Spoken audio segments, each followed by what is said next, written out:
Oi, eu sou a Isabela. Eu sou a Flávia. E você caiu no Angu de Grilo.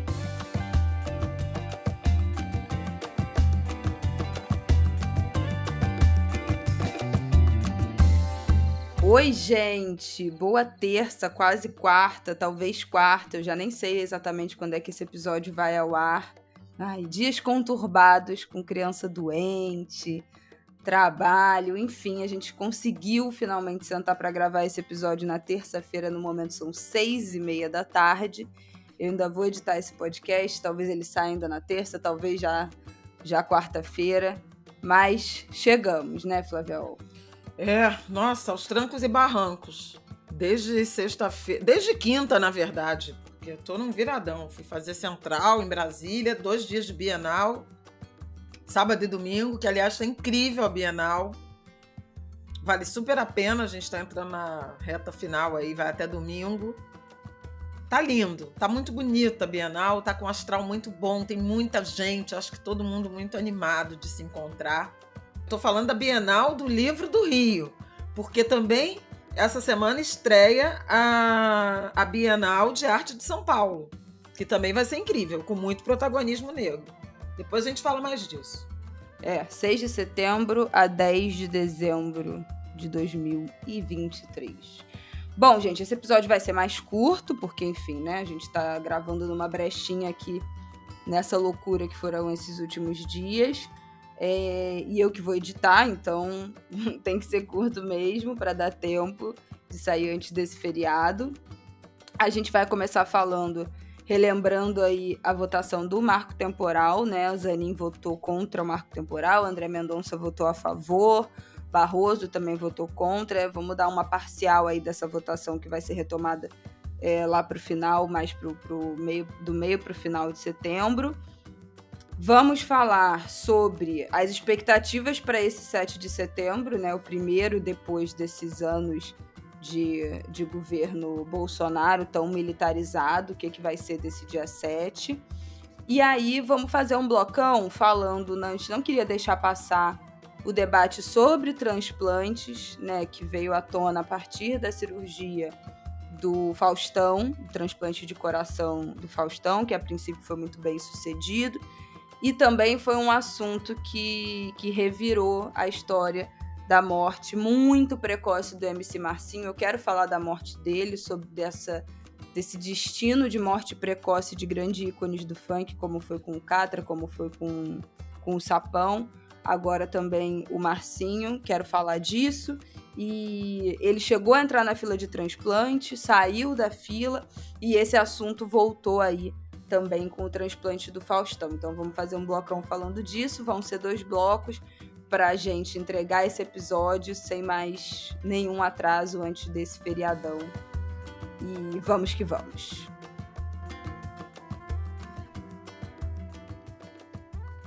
Bom, eu acho que vocês amaram a nossa entrevista com o Krenak, né, na semana passada, nosso episódio especial de 4 anos.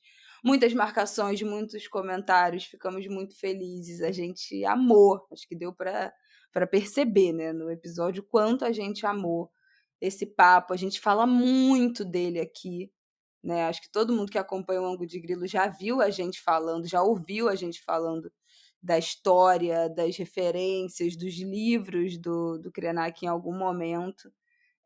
Foi muito, muito, muito, muito incrível a conversa, muito importante. Quer falar alguma coisa desse episódio, Flaviol? Porque eu já ia puxar aqui e falamos do marco temporal.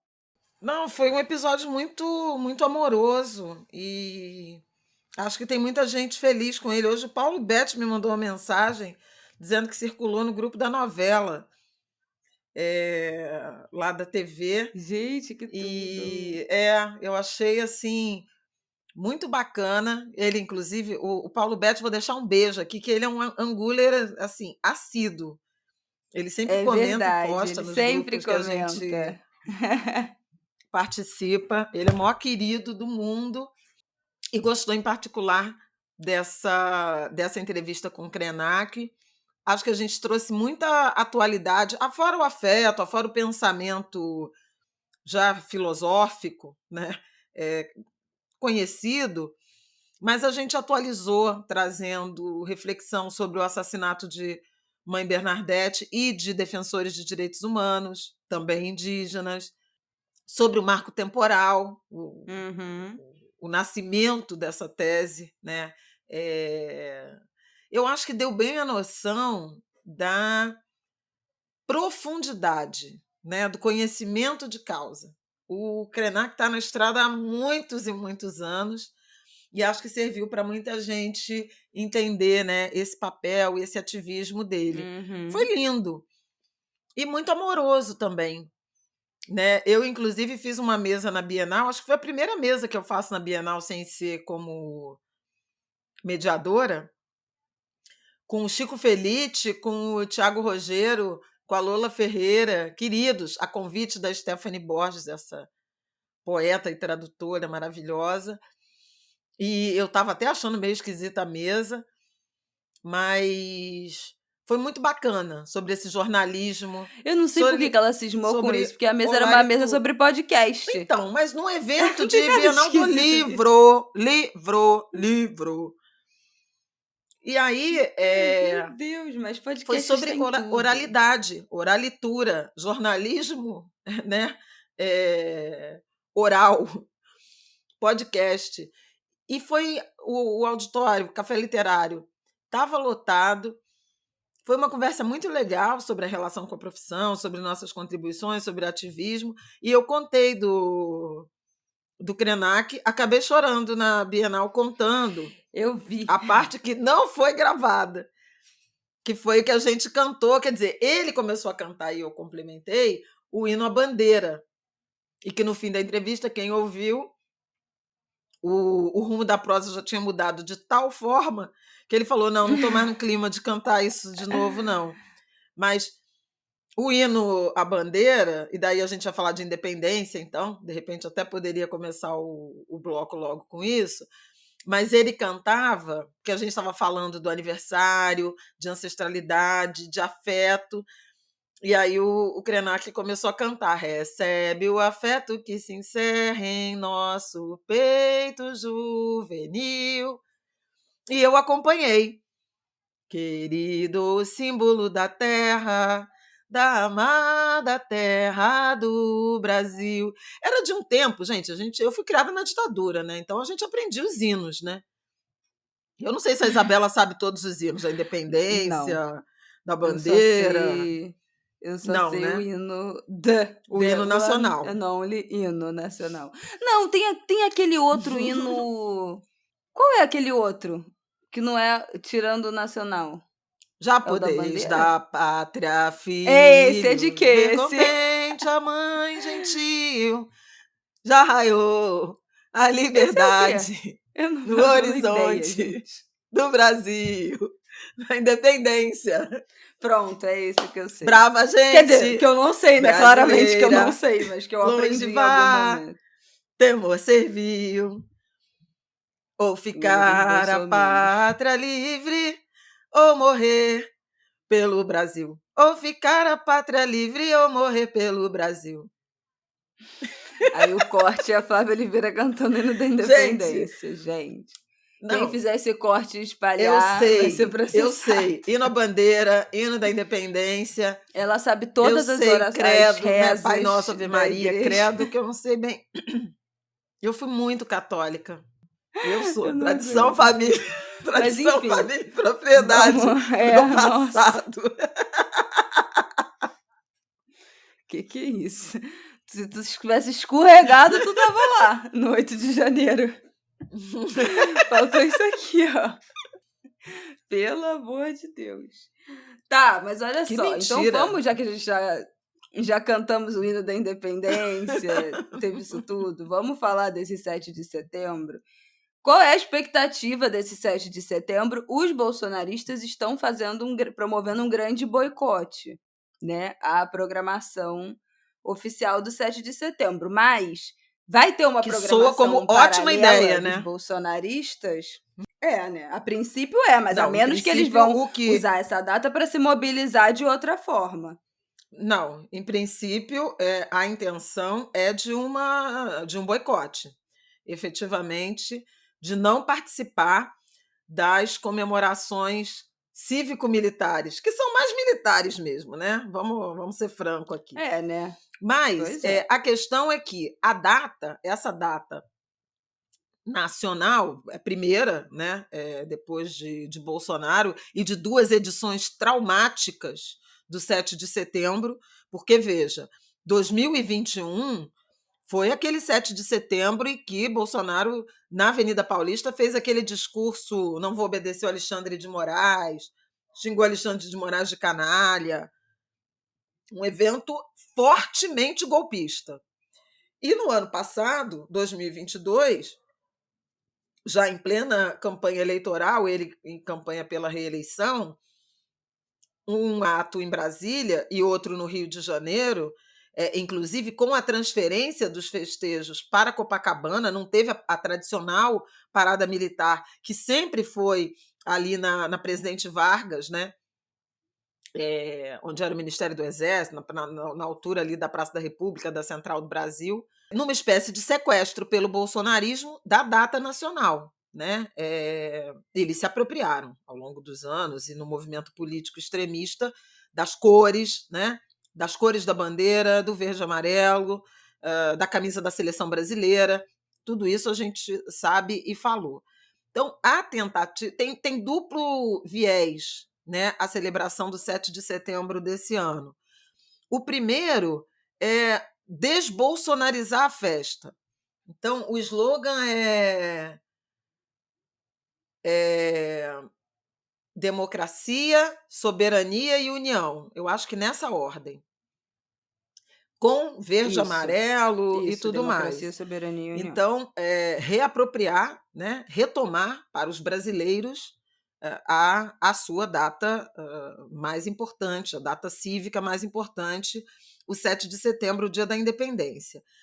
E numa segunda camada, uma reaproximação também de Lula com o Exército, com as Forças Armadas, mas em particular com o Exército Brasileiro. Então, acho que tem essa dupla intenção.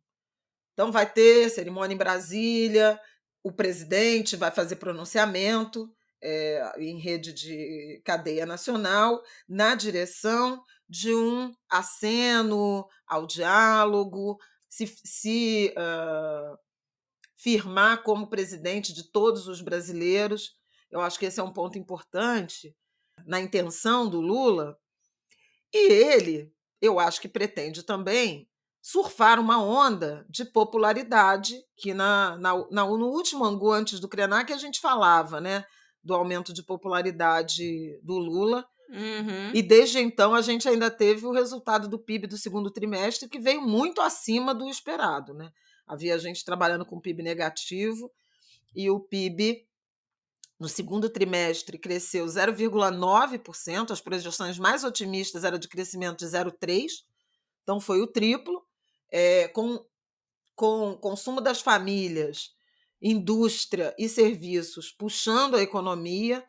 A taxa de desemprego que o IBGE recém divulgou, referente ao trimestre encerrado em julho, menor desde 2014, 7,9%. Nossa! A massa salarial recorde da série, a massa, não é o salário médio, mas a massa significa que tem gente trabalhando. Embora o crescimento maior seja do emprego sem carteira assinada, a gente ainda não está falando de qualidade, mas de quantidade de postos de trabalho.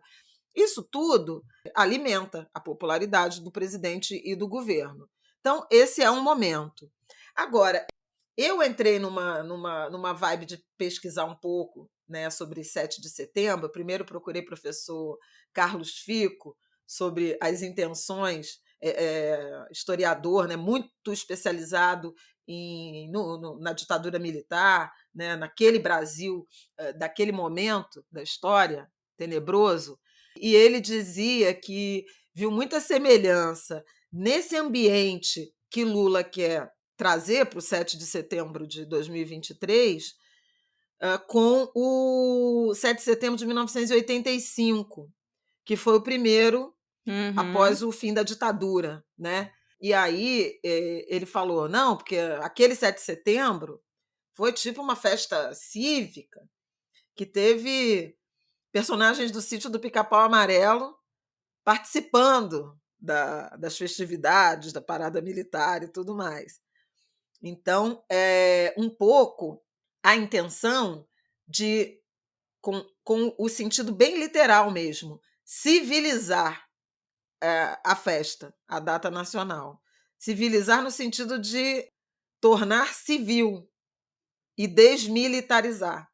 Eu acho que é desbolsonarizar mais do que desmilitarizar, porque o 7 de setembro é uma data que não deveria ser militar, mas se tornou fortemente. E aí, eu entrevistei para o Em Pauta, de segunda-feira, o professor Itan Cruz, que é mestre pela UF, no Rio, e doutor pela UFBA, na Bahia, Universidade Federal da Bahia, e ele estuda século XIX.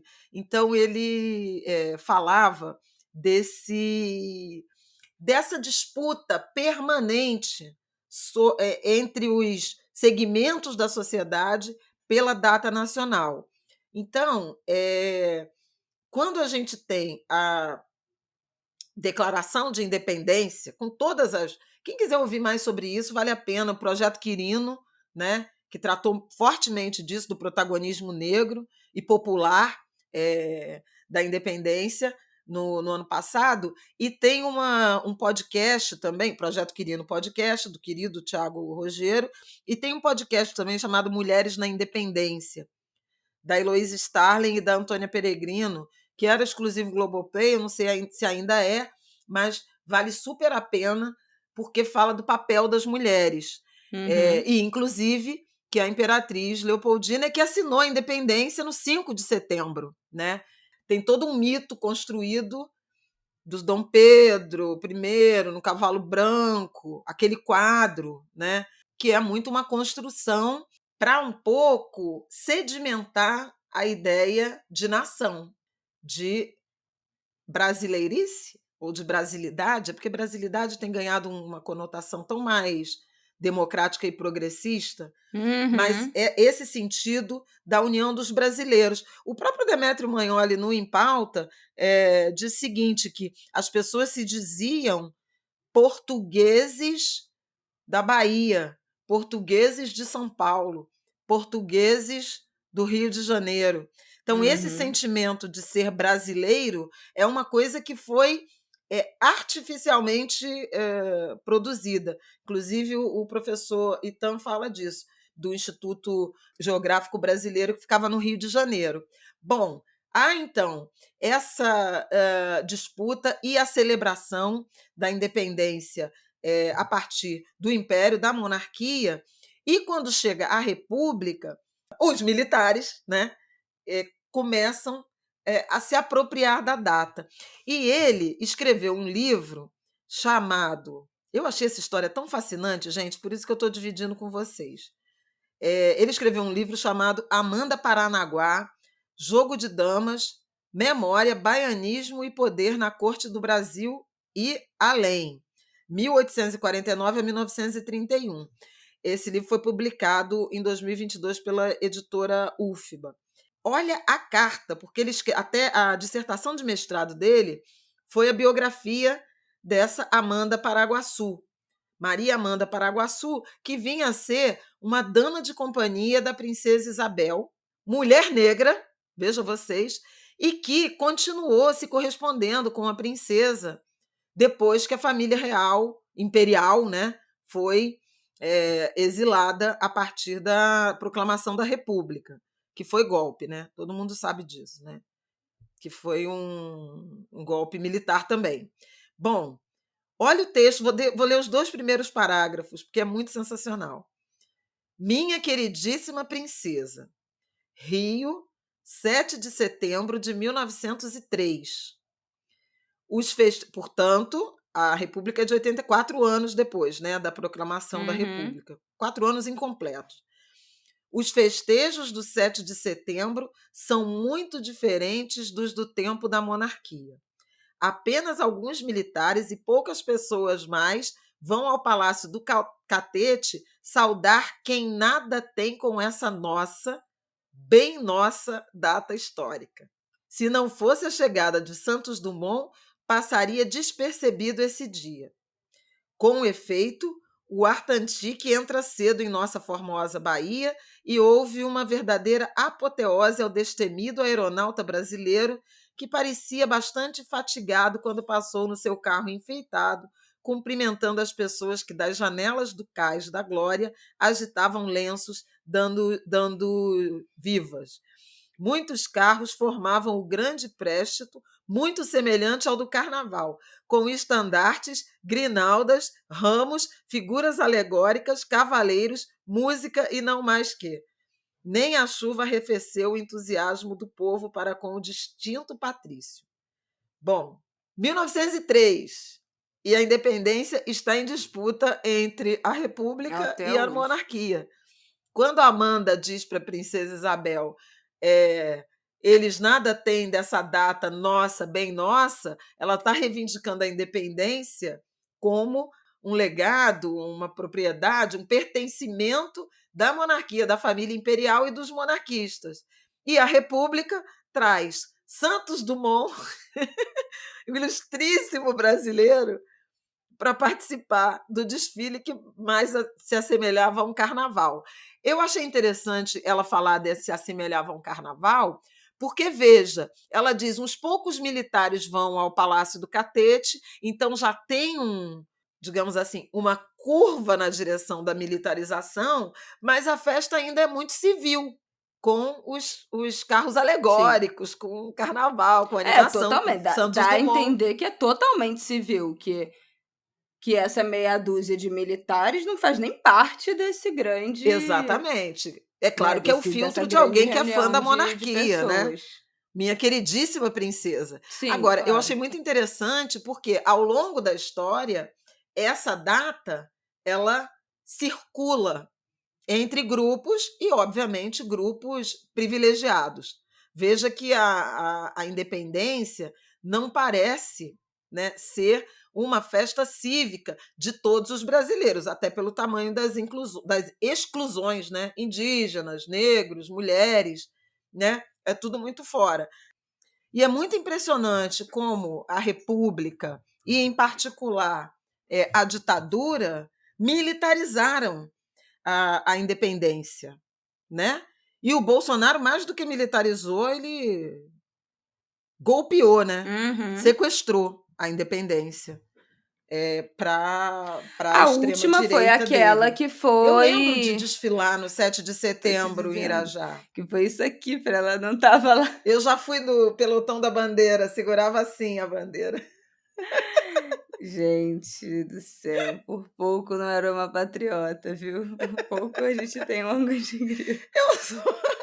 Eu sou patriota, no melhor sentido. Eu amo o Brasil, isso não é ser patriota? Me emociono, choro cantando, que nem o Krenak. Socorro. Por incrível que pareça, eu amo o Brasil. O Mas, Brasil hein, não me merece. Não, o Brasil não nos merece. Nenhum dos angulers, o Brasil não nos merece, angulers. O último 7 de setembro foi aquele que foi em Copacabana, que teve o coisa de o coração, né? Que veio o presidente de Dom Portugal. Pedro I. E com o coração, o cara ficou do lado do Magno Malta, o cara saiu de Portugal para ficar do lado do Magno Malta. Magno Malta foi. não, do velho da van. Do velho. Eu confundi os esquisitos. Meu Deus, o cara sai de Portugal para ficar do lado do velho da van. O presidente, Marcelo Rebelo. É pior do que se fosse o Magno Malta, que o Magno Malta, pelo menos, tinha, na época... Senador eleito. Né, era um senador, o velho da van era só o velho da van, né? Misericórdia, Senhor. Coitado desse cidadão. Nos faz sentir até pena de um português. O presidente de Portugal. Foi horrível. Marcelo Rebelo de Sousa. Ele foi super secundarizado. E ainda na cerimônia, no dia da história da cerimônia formal, da apresentação, né, do coração de Pedro I, o Bolsonaro falou o lema, né, dos integralistas, do fascismo, do salazarismo, né, do ditador de Portugal, que era Deus, Pátria, Família, né, que o Bolsonaro fala Deus, Pátria, Família e Liberdade, o fascismo, né? E foi considerado em Portugal, isso Jesus. repercutiu como uma imensa gafe, porque lá a ditadura foi superada, né? Assim como na Espanha, bom, do ponto de vista formal do governo, porque a Espanha também tem neofranquistas, né, neofascistas, enfim. Cada um com sua extrema-direita, né? Mas é isso.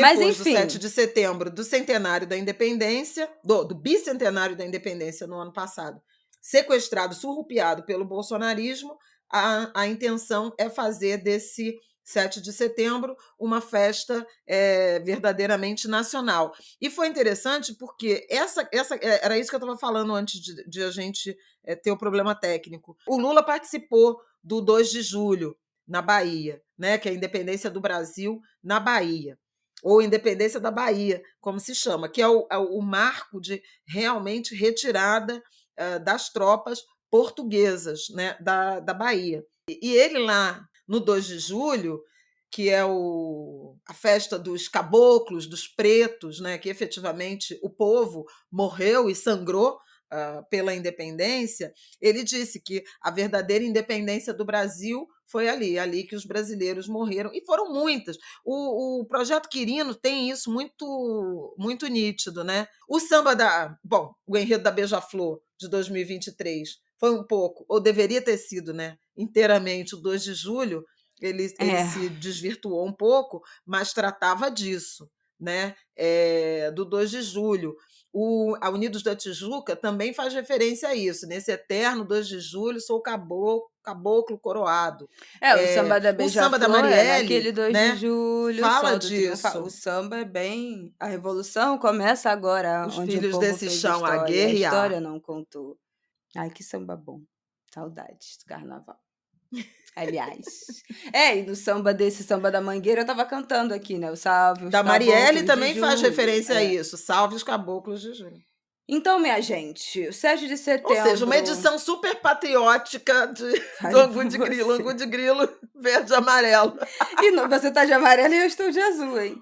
Nessa E o gravação, pior só é que eu tô faltou de camisa verde. amarela. Acabei de malhar, gente. Não foi intencional, Tu não. tá de amarelo e eu tô toda de azul aqui, como sempre.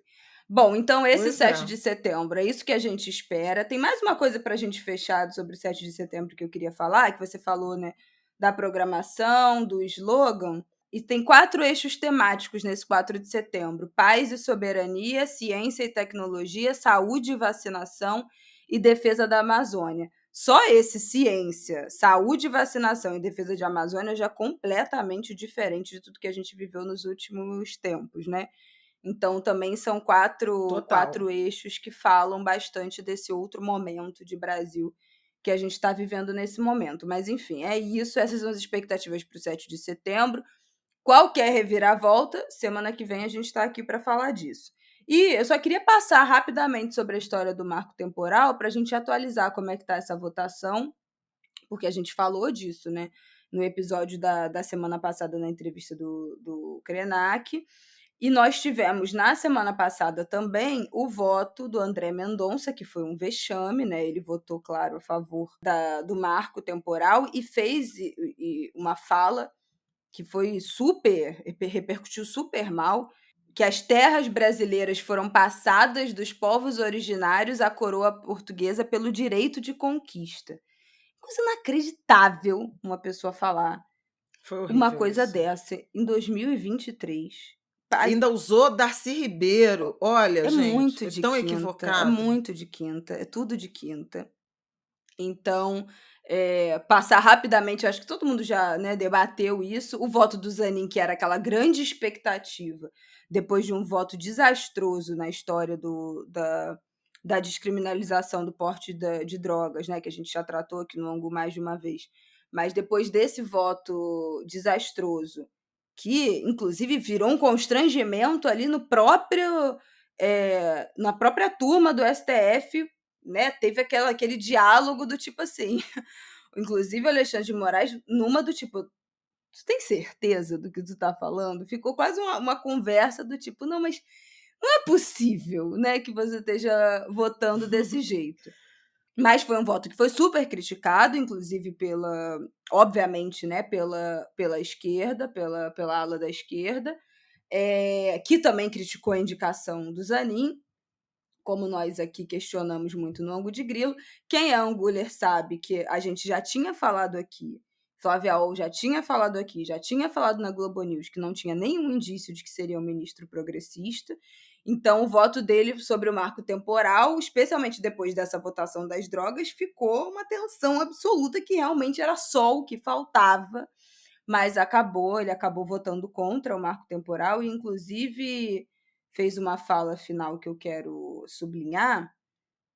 A Constituição previa um prazo de 5 anos para a União realizar as demarcações de terra que não foi cumprido, e aí, por conta disso, ele afirmou que a União deve dar prioridade a essas demarcações. Então, não só votou contra, mas falou que essa realmente deveria ser uma prioridade da União, do governo, dessa demarcação de terras. Então, foi meio que nem tudo está perdido.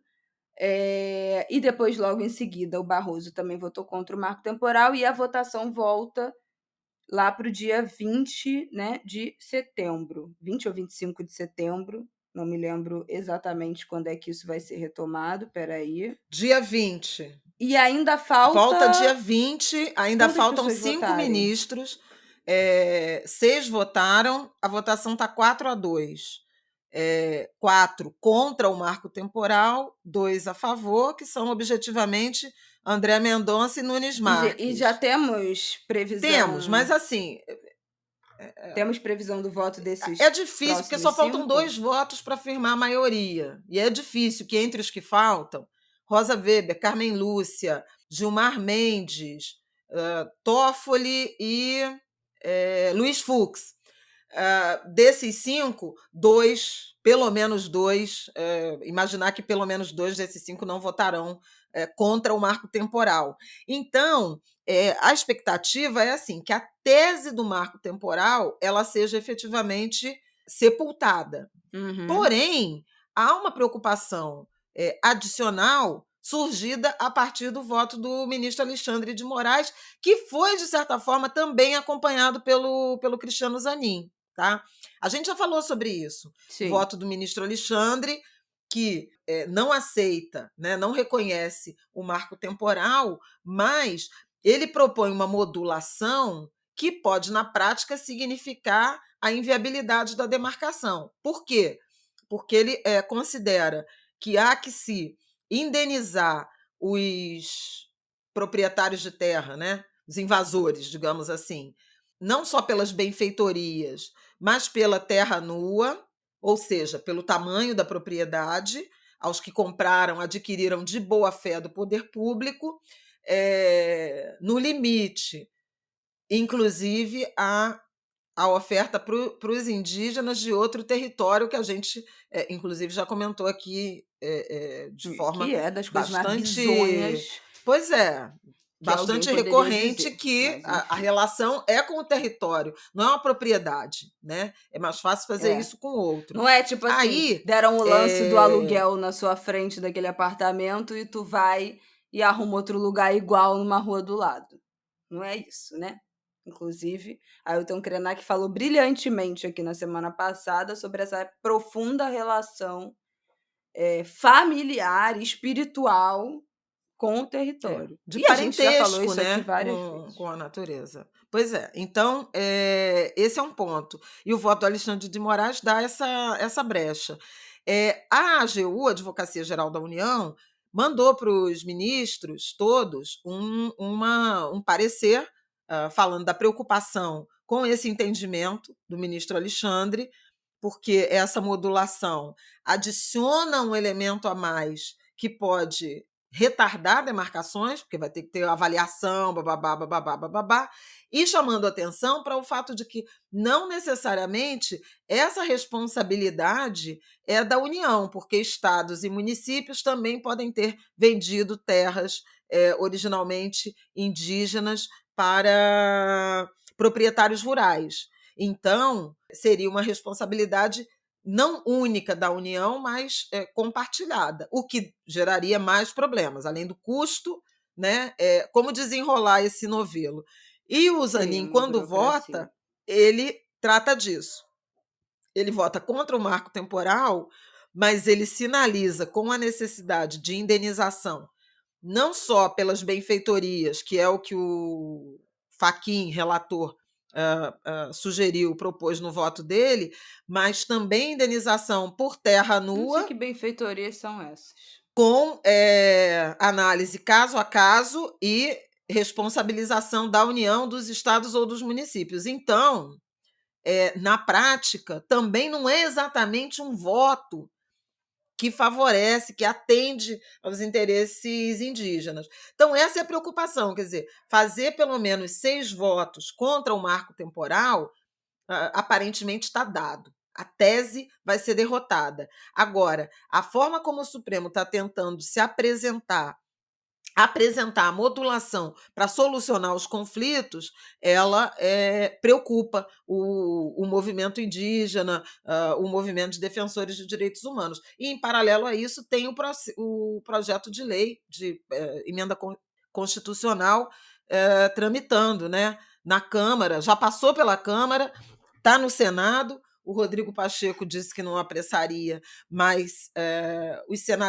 há senadores querendo apressar, e o projeto de lei ele é bem danoso na perspectiva dos indígenas, porque cria uma série de punições. Eu acho que em outra ocasião a gente pode falar mais disso. Mas o fato é que, embora a tese principal do marco temporal aparentemente vá ser derrotada, ainda restam muitas dúvidas sobre como essa modulação vai se dar e o fato de a fórmula como ela acontecer pode ser muito prejudicial aos indígenas. Na prática, significar demandas jamais solucionáveis.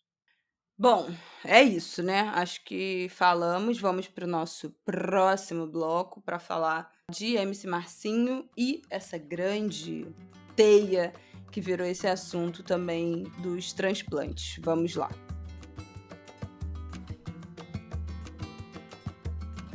Bom, gente, eu imagino que vocês devam ter visto, né, que no dia da morte do MC Marcinho, eu fiz um tweet que acabou viralizando, falando desse infeliz destino de grandes nomes, talvez 3 dos maiores funkeiros da história, né, do Brasil, desse gênero musical, os precursores, morreram de forma muito precoce, né? Em 2018, o Mister Catra morreu aos 49 anos, em 2018, setembro de 2018. E em 2019, o MC Sapão morreu aos 40 anos.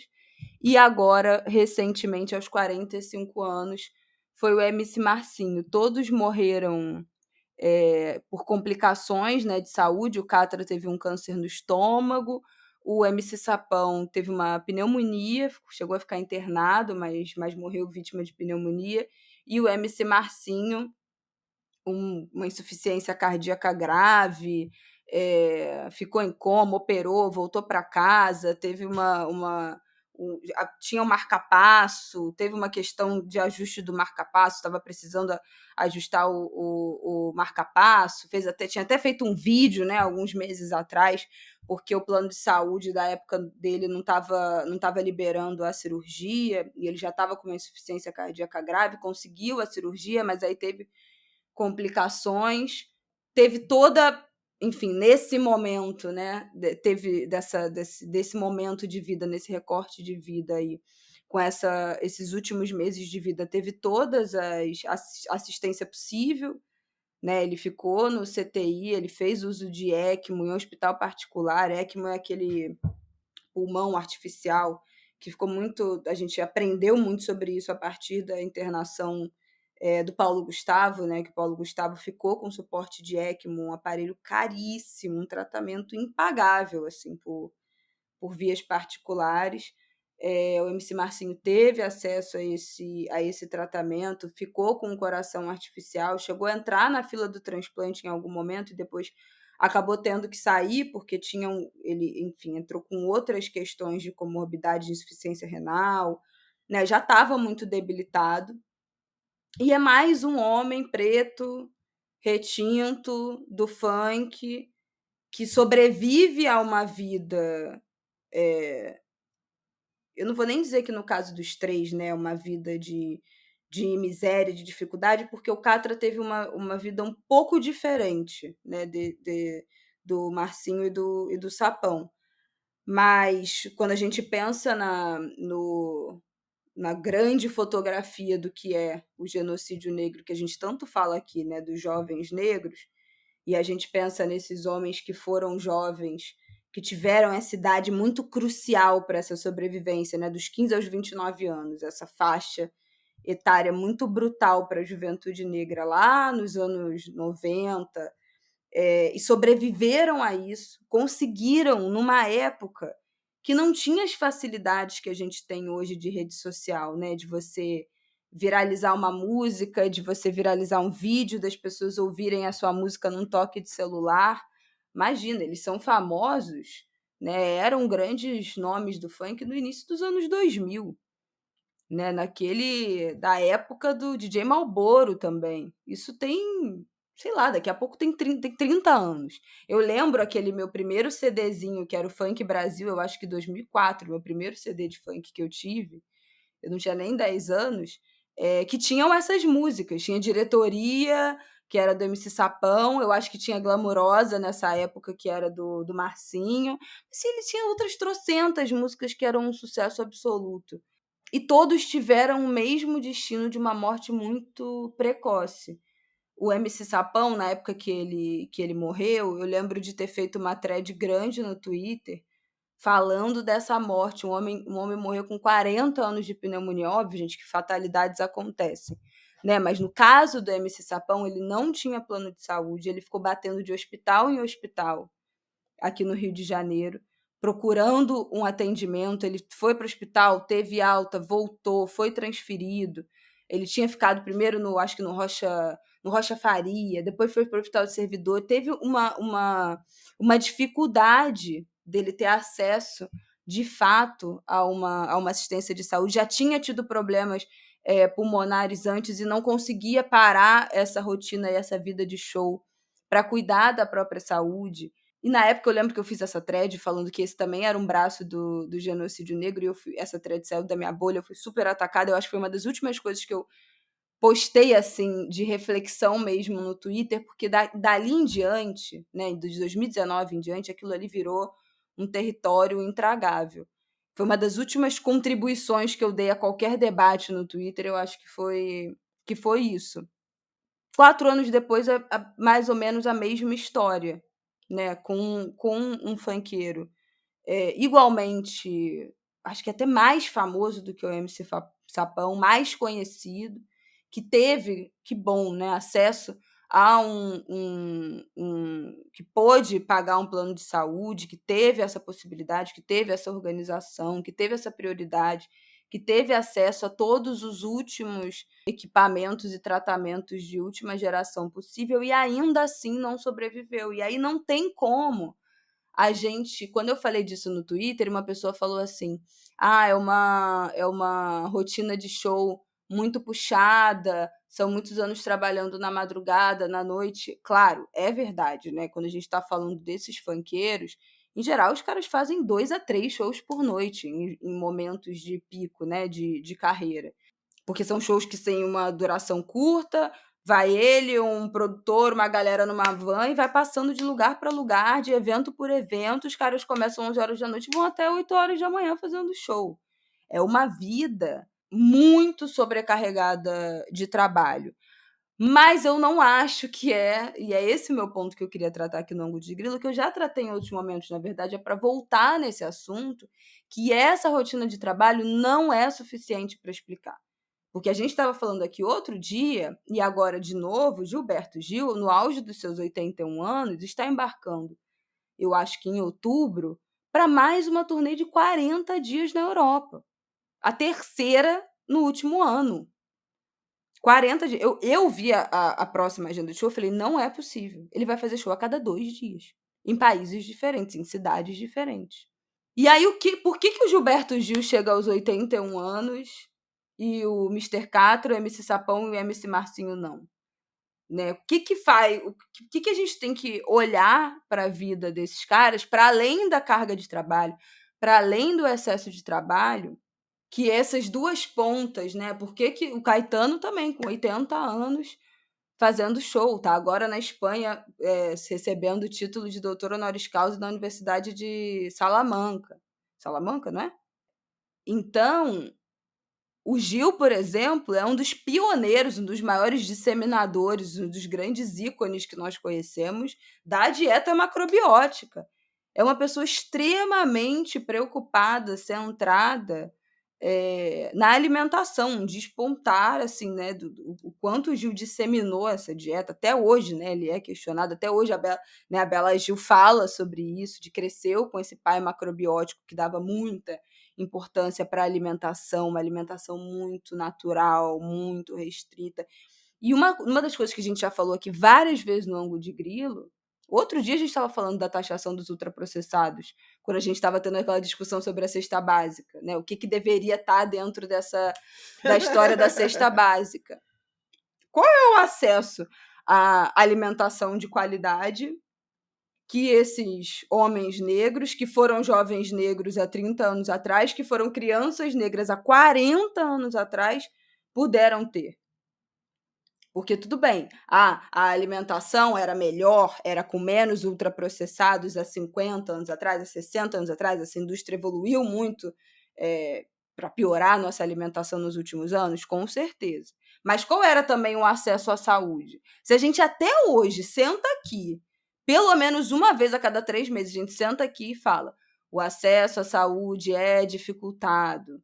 Quem não pode estar em horário comercial nos postos de saúde, não consegue levar seus filhos para as consultas de rotina, não consegue fazer atendimentos periódicos de acompanhamento de saúde se os postos só funcionam em horário comercial de 8 às 5, de segunda a sexta e até meio-dia no sábado, como é no Rio de Janeiro. Até hoje a gente está batendo nessa tecla. Imagina, como é que a gente consegue imaginar quais foram os grandes balizadores da saúde desses 3 homens negros há 40 anos atrás?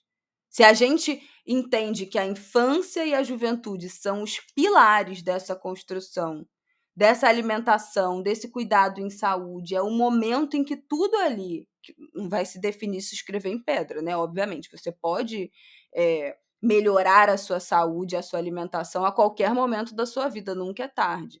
Mas que são os grandes momentos em que você vai formar aqueles hábitos que vão se reverberar muito provavelmente no resto da sua vida. Qual é a assistência que essas famílias negras tiveram há 40 anos e estão tendo até hoje? Se a gente continua falando as mesmas coisas de uma infância de crianças pretas hoje em dia, que é adoecida pelo consumo de ultraprocessado, que é o que dá. A propaganda teve que vetar propaganda Aliás, de alimentação para criança, porque virou, né, um problema. É um problema, continua sendo. Mas eu fiquei pensando muito nessas coisas e falei, cara, eu não vou nem aprofundar isso na escrita, porque isso vai virar um quais ali no Twitter, que não era o meu ponto. Eu queria falar disso no Ângulo de Grilo, eu sei que já passou mais de 10 dias, mas eu quero voltar nesse assunto, porque eu acho importante demarcar isso aqui, como a gente continua perdendo pessoas que são extremamente importantes para a música brasileira. No caso desses 3 homens, e não posso deixar de citar a MC Kátia, que é uma das precursoras do funk, uma das primeiras mulheres a cantar funk, esse ritmo que ainda hoje é muito masculino, muito menos, né? Mas ainda é muito masculino, ela foi uma das primeiras. Ela, Tati Quebra-Barraco, lá atrás, né? Lá nos anos 90, final dos anos 90. O duelo da Amante e da Fiel. Todo mundo já ouviu essa música, não é possível. Botem no YouTube. Amante, Fiel, Furacão. Vocês vão ouvir essa música, que é um ícone, e a MC Kátia, que teve complicações de diabetes, perdeu uma perna, estava fazendo uma vaquinha para conseguir custear uma prótese. Uma mulher que é uma das mulheres que foi mais importantes para a inclusão das mulheres nesse gênero musical. Morreu também de forma muito precoce. com muito sofrimento, com essas complicações de doença. Ela morreu aos 47 anos. A mesma, já falando de um intervalo de idade, né? Dos 40 aos 49 anos, que essas pessoas estão morrendo, não de morte matada, né? Como a gente fala aqui, de tantas mortes matadas, mas de uma morte que é morrida, que não se explica, que não a gente não pode botar na conta morrida não pode precoce. botar na conta da fatalidade. Todo mundo pode ficar doente, todo mundo pode ter um câncer, todo mundo pode ter diabetes, todo mundo pode ter tudo, gente. Mas, assim, não é coincidência que a gente esteja falando de 4 pessoas isso das que a gente conhece, né? Das que são famosas, das que são conhecidas, das que conseguiram viver e virar e pagar suas contas dentro de um gênero musical que até hoje ainda é marginalizado, né? Vamos combinar que o funk ganhou outro espaço, mas conseguiram se destacar. É difícil, é muito triste. Eu fiquei muito triste com a morte do Marcinho. Eu já fui a vários shows dele, em formatura, em evento, enfim. Ele tinha as músicas mais amorosas e carinhosas. Muita gente falou disso, né? De como ele tinha. As letras dele tinham um olhar para a mulher que era um pouco diferente do que até outros funkeiros cantavam, que era uma coisa mais sexualizada. Ele sempre foi o cara das músicas românticas. E mais um que vai embora de forma tão precoce, como um braço. Não, é isso, eu queria deixar aqui no ângulo de grilo essa frase. Quando a gente está falando aqui de genocídio negro, a gente não está falando só das crianças que são assassinadas, as vítimas, as balas encontradas, né, que nunca são perdidas, mas que são encontradas, dos jovens que são assassinados, das famílias que morrem a partir dessas perdas, mas também dessas mortes precoces, com doenças que não são doenças necessariamente genéticas, né, que são doenças adquiridas, que falam de uma falta de um acompanhamento, de uma atenção em saúde, de um olhar global para a saúde, de uma possibilidade de cuidar da própria saúde, de ter essa assistência precoce, de ter esse cuidado, de ter essa alimentação adequada, de ter uma rotina que faça com que esse trabalho seja viável e o menos danoso possível para a saúde, de ter acesso mesmo, acesso não só acesso financeiro a pagar um plano de saúde, mas acesso à informação, acesso a esse cuidado. É muito triste, gente. E igual a esses, muitos outros, né? Sei lá, milhares, milhões de outros anônimos. Só nessa thread, várias pessoas falaram: pensando aqui no meu tio, que também morreu nessa faixa de idade, pensando aqui no meu pai. Várias pessoas comentaram isso, né? Então, assim, é um fim muito trágico para os homens negros do Brasil, sabe? E era isso que eu queria falar. Eu queria aproveitar para fazer 2 comentários, um propriamente sobre essa questão de transplante e outro sobre o que você está mencionando sobre condições, sobretudo de acesso e condições de saúde a partir da infância. Na semana passada teve o lançamento do programa Brasil Sem Fome. E a gente tem tratado, e já falamos aqui no Angu, mas enfim, de modo geral, o debate no Brasil, quando está relacionado à fome, ele está relacionado à capacidade de comprar alimentos. Então, é a fome numa dimensão muito monetária, né? Passa fome quem não tem dinheiro. E se debate muito pouco a qualidade, ou do ponto de vista, não pouco entre os especialistas, porque tem inúmeros e o Brasil tem muito know-how nesse tipo de reflexão e de proposição de políticas públicas. Mas se debate muito pouco do ponto de vista da opinião pública, o quanto saúde tem a ver com qualidade da alimentação e, portanto, com segurança alimentar. A gente fala da insegurança alimentar severa, que é o que a gente chama popularmente de fome, que é não ter o que comer, não saber se vai ter o que comer no dia seguinte, sobre supressão de algumas refeições ou de quantidade calórica, tudo isso dimensões da insegurança alimentar severa, mas há também o tema da qualidade da alimentação, e isso se relaciona com o que Isabela falou, por exemplo, de uma dieta rica, ou melhor, pobre de ultraprocessados, que vai te... Você pode comer 3.000 calorias por dia e estar desnutrido. E Exatamente. comer Porque comida que não te nutra, basicamente que não tenha nutrientes. gordura trans, sódio, açúcar, biscoito. E assim, tem muito da propaganda, refrigerante, suco adoçado, né? Refrescos adoçados. E tem um apelo da propaganda, inclusive no momento quando a gente estuda a ascensão da classe C, que há mudanças de perfil de dieta em razão de uma ideia de prestígio da comida ultraprocessada de marca, né? Tá podendo comer biscoito, tá podendo tomar refrigerante, tá podendo comprar um prato pronto, ir a um fast food. Nunca é sinônimo de status, né? Na construção do imaginário, levar uma maçã para a escola, uma fruta, uma pera. E esse é um ponto importante. Tem uma questão de gênero. A gente já falou muito sobre essa questão da qualidade da alimentação e da segurança alimentar. Mas isso, obviamente, vai se refletir nas condições de saúde dessas pessoas. E aí é que eu entro no tema dos transplantes.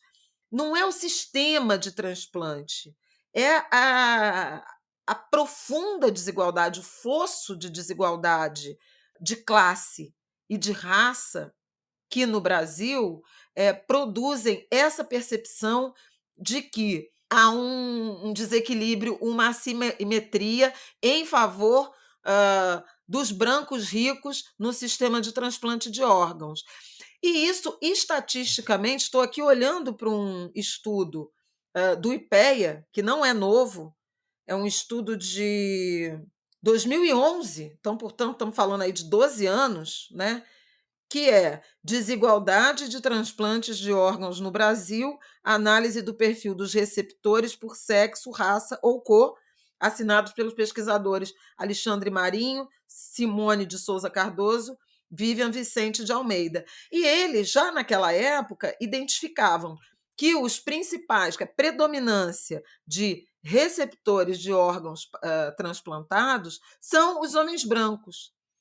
E há uma questão demográfica, do racismo brasileiro, da violência urbana, da violência de trânsito, que faz com que jovens negros, principalmente homens negros, sejam doadores de órgãos. Então, assim, os principais doadores de órgãos são pessoas negras. E os principais receptores de órgãos são pessoas brancas. Não quer dizer que essas pessoas brancas estão furando a fila ou que a fila não é legítima. É um debate mais profundo. É um debate que envolve a política nacional de saúde da população negra. Por que tem tantas pessoas brancas quanto negras precisando de transplantes. E à luz até dessa assimetria no acesso à saúde a partir da infância, da juventude, é muito provável, e até da participação na população, é muito provável que tenham mais homens e mulheres negros e negras precisando de transplantes de órgãos do que pessoas brancas. É razoável imaginar isso. Por que os negros não são receptores de órgãos na mesma proporção? Porque o acesso à saúde por parte de pessoas negras é assimétrico, é desigual, há muita desassistência, há demora no diagnóstico, há demora, dificuldades de internação, dificuldades de acompanhamento, dificuldades na recuperação. E outras comorbidades associadas, que foi o caso do Marcinho. Várias, ele teve assistência, ele entrou na fila, mas no momento que ele entrou na fila, ele já tinha uma insuficiência renal, ele já tinha outras questões que fizeram com que ele saísse da fila. Ele teve uma saúde muito mais debilitada, ele poderia não sobreviver à cirurgia. Aos 45 anos, e o Faustão estava 100% apto a receber esse coração aos 73. Então, assim, é óbvio que a gente está pegando um exemplo 1 para 1, né? Isso pode ser, obviamente, uma coincidência, mas a gente está falando aqui de dados estatísticos que não que faz com que pessoas brancas cheguem aos 70 anos com uma saúde preservada o suficiente para fazer uma cirurgia talvez uma das cirurgias de maior porte que existe, né, que você trocar o seu coração, você está com a sua saúde íntegra a esse ponto, e um homem de 45 anos não ter condições de ter uma saúde íntegra, de qualquer condição de sequer pensar em passar por essa cirurgia. Então, é toda uma não é uma coisa dos finalmente, né, não é naquele último mês se chegamos à hora da verdade. É uma coisa que vem da sua construção da sua vida inteira, né. O fato de você ter ou não desenvolvido uma resistência à insulina, uma pressão alta, tudo isso que tem relação direta com a sua alimentação e com o seu estilo de vida, pode ser determinante no momento se você precisar de um transplante de coração. Tendo a ver o transplante ou não com essas outras comorbidades. Mas ter essas coisas associadas é determinante nesse momento, né, e é por isso que as pessoas tanto falaram: "Ah, por que que o Faustão conseguiu entrar na fila e fazer o transplante e o MC Marcinho não?". Porque o Faustão tinha uma saúde íntegra. A única questão de saúde que ele tinha era o coração. E os desdobramentos dessa insuficiência cardíaca. Não era o caso do MC Marcinho, que já vinha com outros problemas. Já de longa data, ele já tinha passado por outras internações de UTI, por outros problemas, já tinha ficado em coma em outros momentos, então ele tinha uma saúde já debilitada há algum tempo, né, que melhorava, piorava, enfim. Mas é isso, né, se Eu você queria ler chegar que foi a esse história da trecho. vacina. Você vai falar isso da vacina? Porque a gente falou Vou disso falar isso da aqui em vacina e casa. queria ler esse texto, porque é bem parecido, né, esse debate. Mas é só para não achar que eu estou trazendo um viés de eu acho, eu quero ler esse trecho aqui do estudo, das conclusões desse estudo do IPEA que eu citei, porque eles falam disso. Para avaliar os transplantes, utilizamos dados dos receptores por sexo e cor ou raça, mantendo a coerência com o perfil traçado ao longo do texto. O que encontramos foram disparidades acentuadas entre os perfis de receptores em todos os órgãos estudados. Especificamente, vimos que a grande maioria dos receptores são homens brancos. Contudo, ao contrastarmos essa evidência com os perfis demográficos e epidemiológicos, observamos que existe uma desigualdade no recebimento dos órgãos. Tanto as mulheres quanto os negros e os pardos apresentam necessidades bem semelhantes às dos homens brancos, além de representarem uma parcela proporcionalmente equivalente na própria população a esse grupo. As razões para essas desigualdades de sexo e de cor ou raça são muitas e complexas, mas conforme aprendemos no exame da literatura, principalmente na literatura internacional, essas razões são perfeitamente identificáveis. Preconceitos, medos, desinformação, biologia humana, subfinanciamento da saúde, racismo e vieses desfavoráveis às mulheres e às minorias e diversos tipos de disparidades contribuem para as desigualdades no transplante de órgãos no Brasil e no exterior. Então, é importante dimensionar que não se trata de uma questão específica de um bem desenhado Sistema Nacional de Transplantes de órgão, de organização dessa lista, que os especialistas ensinaram que a gente não deve chamar de fila, de lista, justamente porque essa emergência e essa posição, né, ela vai mudando de acordo com o quadro do paciente, mas a gente tem que pensar no sistema de saúde como um todo. Como é que diferentes classes, raça e gênero acessam o sistema de saúde e são assistidos por esse sistema de saúde. Vou pedir desculpas porque realmente não vou me lembrar o nome, mas um especialista no cirurgião, inclusive, me parece, dessa área de transplantes de órgãos, chamava atenção, já falamos aqui de raça, de classe, de gênero, e ele chamava atenção também para a disparidade, para a desigualdade regional. É muito mais difícil conseguir um órgão para transplante se você mora numa área remota do Brasil. Muita gente viaja para São Paulo, porque há mais oferta. Há uma concentração populacional, há mais órgãos disponíveis. Então, se você morar em São Paulo, ou tiver condições de estar em São Paulo, é mais provável que você consiga esse transplante do que se você tiver numa outra cidade, numa cidade menor ou eventualmente num estado mais distante dessa concentração populacional de São Paulo.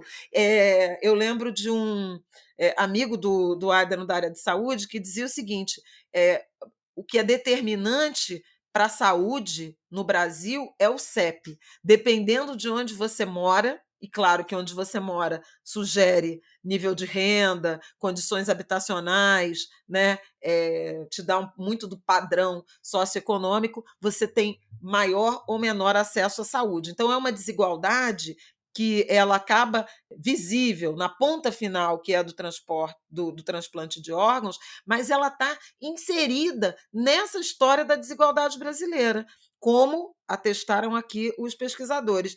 E, por fim, a Isabela lembrou da questão da vacina, e durante a Covid, quando começou a vacinação, vocês vão lembrar que primeiro eram os idosos com mais de 90 anos, 80 anos, 75 anos, e eu até escrevi uma coluna, porque notei que as filas desses muito idosos tinha basicamente mulheres brancas, porque os negros não vivem tanto por conta dessas desigualdades que reduzem a esperança de vida das pessoas negras e, em particular, dos homens negros, e os homens vivem menos. Então, quando se começou, aparentemente de forma justa, né, do ponto de vista de quem está pensando, idealizou uma política pública de saúde. Quando se pensou em a fila de vacinação pelas idades, pelas maiores idades, você suprimiu pretos velhos, né? Pretos e pretas velhas, porque a longevidade Sim, é claro. menor. E aí havia Porque todo não um chegam a debate, essa né, na área de idade. saúde, não chega na cidade. Havia todo um debate sobre começar pelas favelas, com adensamento, privilegiar algumas profissões, né? Aí área de saúde, aí policial, enfim, aquele todo debate que a gente viu na pandemia. Mas quando se falou em Que começar por vivemos. idade, você via que os pretos e os homens começaram a entrar a partir ali dos limites de 70 anos, 75 para baixo. Então é sobre Uhum. isso, é sobre esse nível de desigualdade, e é curioso como os pesquisadores também chamam a atenção para a subrepresentação das mulheres, até porque tem uma questão, né? Porte físico. Como morrem mais homens, não Porque necessariamente ainda esses tem uma órgãos são questão isso compatíveis eu com as nunca tinha. mulheres, né. Com o tamanho, né? Porque se você for, sei lá, um cara de 2 metros de altura e morreu uma mulher de 1,50 m, esse órgão não dá conta do seu corpo, esse coração não dá conta do Não seu corpo. serve, Então, e tem vice-versa. uma compatibilidade também de altura e peso. E aí, só para fechar esse assunto, eu fiquei muito impressionada com a quantidade de gente, inclusive a ala progressista, descredibilizando o Sistema Nacional de Transplantes, porque o Faustão fez um transplante com 7 dias. Eu fiquei muito chocada com o desconhecimento completo, assim, das pessoas em relação a essa lista, né, a priorização, a seriedade do trabalho, mas não só isso, a rapidez com que essa lista se reorganiza a partir da priorização de um paciente, né? E aí, que bom que a gente vive na era da internet, várias pessoas começaram no Twitter a dar os seus próprios depoimentos e de familiares. Né, teve um cara que falou que fez um transplante em 48 horas, ele conseguiu ser transplantado. Uma mulher que falou que a mãe já estava há 5 anos na fila, e a partir do momento que ela foi priorizada, ela operou em uma semana, ela fez o transplante em uma semana. Então as pessoas foram colocando seus relatos porque foi assustador a quantidade de gente duvidando da possibilidade desse sistema de fato funcionar, de fato ser justo, e achando que o Faustão teria comprado essa vaga, essa priorização, enfim. E o trabalho do Sistema Nacional de Transplantes é, assim, seríssimo, seríssimo, seríssimo, seríssimo, seríssimo, seríssimo. Tem uma colega de Rafael que trabalha, é preceptora de órgãos, trabalha nesse sistema, e assim, é uma residência, né, isso, é uma especialização. Você não tem vida, qualquer hora do dia e da noite tocou e falou: "Tem uma eu não sei como é o termo que eles usam, mas assim, tem uma cirurgia, uma retirada, né, dos órgãos para fazer, viaja no avião da FAB, cruza a distância, entra no avião da FAB, a equipe tem uma equipe no hospital, um helicóptero esperando. São operações que as pessoas não têm noção como funcionam. Você chega, você vai no avião oficial da Força Aérea Brasileira, ou então tem um helicóptero em cima do hospital esperando aquele órgão. É um cronômetro do quanto aquele órgão pode ficar exposto até ser reimplantado. A partir do momento que o coração sai, você já está preparando o paciente que vai receber. Quando o órgão chega no hospital, a pessoa já está ali, pá, pronta para fazer. As pessoas não têm noção da complexidade, da seriedade desse trabalho. Eu fiquei muito assustada com a quantidade de gente assim, minimizando. E aí, que bom que o Ministério da Saúde, imediatamente naquela noite, fez uma thread também falando sobre isso. Naquela semana em que o Faustão entrou na lista de doador e recebeu o órgão, 11 pessoas, outras pessoas, foram transplantadas de coração no Brasil, que é o maior sistema de transplante do mundo. Então, para a gente não achar que naquela semana Faustão entrou e ele foi o único, né, que recebeu um coração aquela semana. Não, gente, só não é notícia, né? As pessoas estão trabalhando, você não sabe, mas tá todo mundo trabalhando. E é assim, do dia para o dia. No final de semana, num dos hospitais que o Rafael trabalha, teve uma preceptação, não sei a palavra que eles falam, esqueci, de órgãos de uma pessoa retirada que morreu. De órgãos. Uma retirada, né? E aí é uma cirurgia que leva, né, trocentas horas, você vai tirando tudo, não sei o que lá, tudo que é viável. E é isso, do dia para o dia, quem pode, e já imediatamente as pessoas prioritárias da fila foram beneficiadas naquele final de semana. E eu fiquei muito assustada. Então, assim, gente, a gente sabe que o nosso SUS tem. A gente defende, tem questões, tem erros, tem dificuldades, tem corrupção, tem desvio, tem tudo.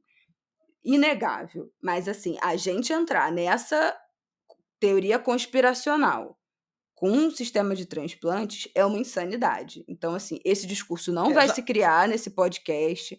Jamais endossaremos essa teoria da conspiração. Isso é uma bizarrice, especialmente para quem conhece, se interessa em saber. E é muito impressionante que as pessoas foram explicando e as pessoas, mas vocês estão acreditando nesse papo, não sei o quê.